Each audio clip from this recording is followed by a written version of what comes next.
Hello everyone, Theo here.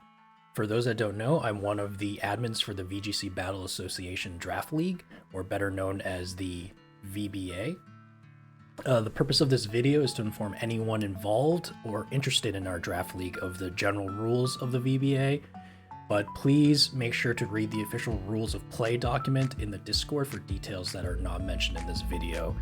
I'll start by going over the basic structure and process for those that have never participated in a Pokemon Draft League before, but for those of you who are returning coaches or those that know the basics from Season 1, I'm going to leave a timestamp in the description below that will bring you to the part where I go over changes that will be implementing this season from last season. So let's talk about the VBA. So let's say you're interested in becoming a coach for the VBA. There is a fairly large time commitment for the whole process. From draft day to the very end of the season, it's a 13-week period, and it consists of two main phases: the regular season and the postseason, or playoffs. The regular season is 10 weeks long, and the playoffs will be 3 weeks in total, depending on how far you make it into playoffs. Each coach's team will consist of 11 Pokemon. This includes one Gmax Pokemon and 10 others that are selected by each coach from a set list of Pokemon that have been split into 4 other tiers. Each team must at least consist of 1 Tier 1 Pokemon, 2 Tier 2 Pokemon, 2 Tier 3 Pokemon, and 1 Tier 4 Pokemon. That leaves 4 slots left to choose using draft points.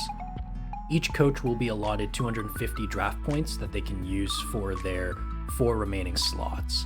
In any order, as long as the sum of the tiers is 250 points or less, and all 4 slots are filled.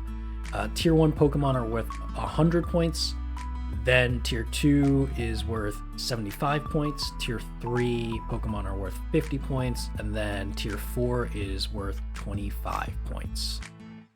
Every participating coach must be available or have a designated proxy on draft day, which will be the 2nd of May at 10 a.m. Eastern Time, and that'll be included on this outlay here. The draft order is randomized, and we will be using a snake draft, so you start from first pick going all the way down to the 16th coach to pick their first Pokemon, and then the 17th pick will be done by that same coach for their second pick overall. We go all the way back to the first coach, who gets 2 picks in a row for their second and third Pokemon, and we repeat this process until each team consists of their full 11 Pokemon. There's no particular order coaches have to follow regarding which tier they decide to draft each round. You don't have to pick a Tier 1 or a Gmax Pokemon as your first pick. You could go with a Tier 4 Pokemon if you really wanted to. Now, if you're not happy with your picks, there's no need to fret. Each coach is allowed to make up to 3 transactions in the first 6 weeks of play. These can be either considered a free agency, where you switch out one of your Pokemon with one that is not currently on another team, or as a trade between 2 coaches. Any change requests made during the week cannot go into effect until the following week. So if I announce that I am making a free agency transaction week 1 before I play my first match, I cannot use that new Pokemon until I play my week 2 opponent. Now, as far as battling goes, we will be using Series 9 rules for Season 2. All matchups will be best of 3, just like Season 1. Each coach will have to build a team of 6 Pokemon from their 11, and you can build those 6 Pokemon any way you want to, as long as it is legal for Series 9 rules. Once the team is ready, you must register your team in the Pokemon Center PC and submit a team sheet to an admin prior to playing your match. There are step-by-step instructions on how to do this in the rules of play document, so make sure you check that out. And these team sheets are released to the whole group after the match is played. The V in VBA stands for VGC, so all matches are played in the VGC format, meaning it's double battles. You bring 6, but pick 4 to actually hit the field. There will be 16 coaches in total competing in the VBA, and 8 of those 16 will be competing in playoffs as well. How do you know you make the playoffs?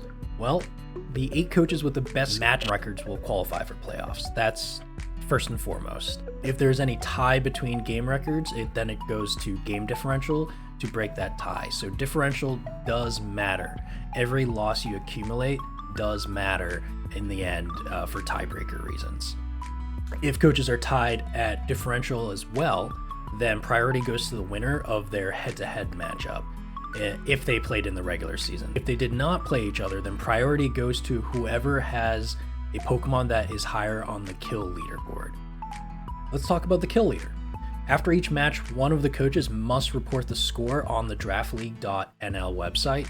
The number of kills or KOs by each Pokemon must be submitted for each match, so make sure you guys are keeping track of that, especially if there's no recording. Make sure you have like a piece of paper, notebook paper, and you are keeping track of who KO, which Pokemon KOs, which Pokemon, whether it's a direct KO or an indirect KO. This is all very important in determining the kill leader for the season, and obviously as one of the criteria for the tiebreakers. The kill leaderboard on the website will rank which Pokemon has the most KOs throughout the regular season, and that Pokemon at the top of the leaderboard will win a custom-made trophy from who is another admin for the VBA. Just to reiterate, keeping track of your KOs is incredibly important. Forfeiting matches is not allowed in the VBA so that KOs can be accurately tracked. There are major penalties for forfeitures, and those are outlined in the rules of play document, so make sure you guys read that document. That's a general overview of what the VBA is and how it all works. Let's talk about some additional details in processes and changes from Season 1. I want to start with changes in the tiering for certain Pokemon. Majority of the tiering will remain the same from Season 1, but we did decide to move a lucky few around. I know our returning coaches will find this information really useful, but new coaches can just go by the Season 2 tier list that was released today. So first off, we have Crocodile being moved from Tier 1 to Tier 2. Second is Naganadel being moved from Tier 2 to Tier 1. Rotom Frost is being moved from Tier 4 to Tier 3. Stunfisk has been moved from Tier 3 to Tier 4. And Cantonian Weezing has been moved from Tier 4 to Tier 3. I mentioned earlier that each coach is allotted 3 transactions in the first 6 weeks of play before their team is finalized for Week 7 and onward. We're implementing a big change for this upcoming season with transactions. Previously, coaches were permitted to make transactions that were locked by the tier of that Pokemon. For example, if you wanted to switch out your Tier 4 Vulpix, you could only replace it with another Tier 4 Pokemon such as Thwackey. For this upcoming season, we'll be using a floating draft points system. Coaches can use leftover draft points to make a free agency transaction for a higher tier Pokemon. This works the other way around as well. Coaches can make a free agency transaction to pick up a lower tier Pokemon in order to free up draft points for a future transaction. So what does this mean? It means coaches now have more flexibility over their team's tier composition throughout the open transaction period, whereas previously, whatever tiers you drafted, the tier composition of your team would remain the same throughout the whole season, even after making transactions. Coaches can still request transactions of the same tier, that's no problem, but you don't have to.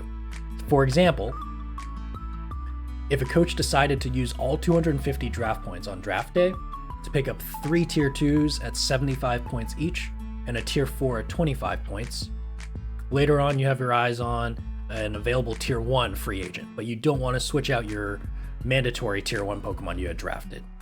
You could hypothetically use one of your transactions to switch one of your Tier 2 Pokemon for a Tier 3 Pokemon, which would free up 25 draft points. Then use another transaction to change your Tier 2 Pokemon for a Tier 1 using that additional 25 draft points. Now your team would have 2 Tier 1s. Bear in mind, all team composition rules and transaction rules still apply. So you're still allotted 3 transactions.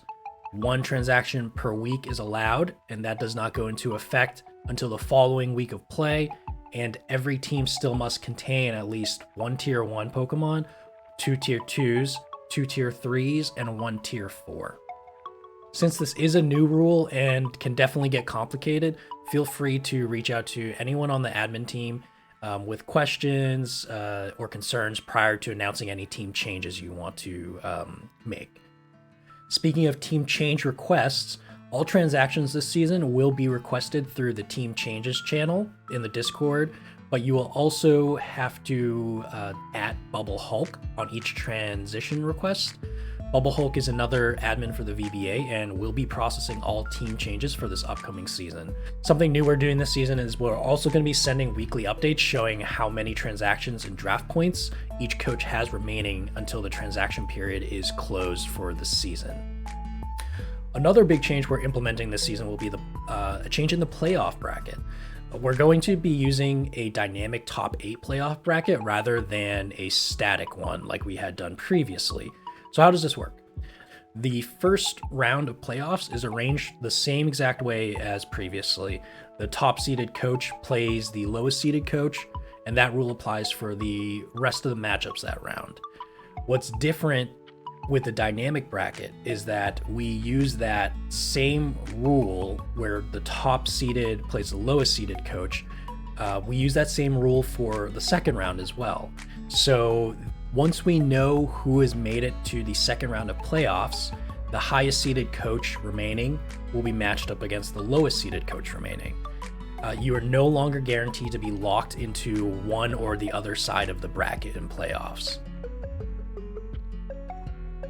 I do recommend everyone participating in the VBA to thoroughly read the rules of play document in the Discord. Brett put a lot of work into it and it has a lot of information. There are additional details in that document that are really important in keeping the season running smoothly, including policies for forfeitures, disconnects, tiebreakers. It's a lot to take in. So feel free to reach out to anyone on the admin team with any questions. Feel free to add us. With all that being said, I'm really excited to see what crazy strategies all our coaches are going to come up with this season. I'm excited to see what you guys all draft this season. I know it's going to be a lot of fun. Last season was a lot of fun. This season's going to be a lot of fun. But yeah, until next time, bye.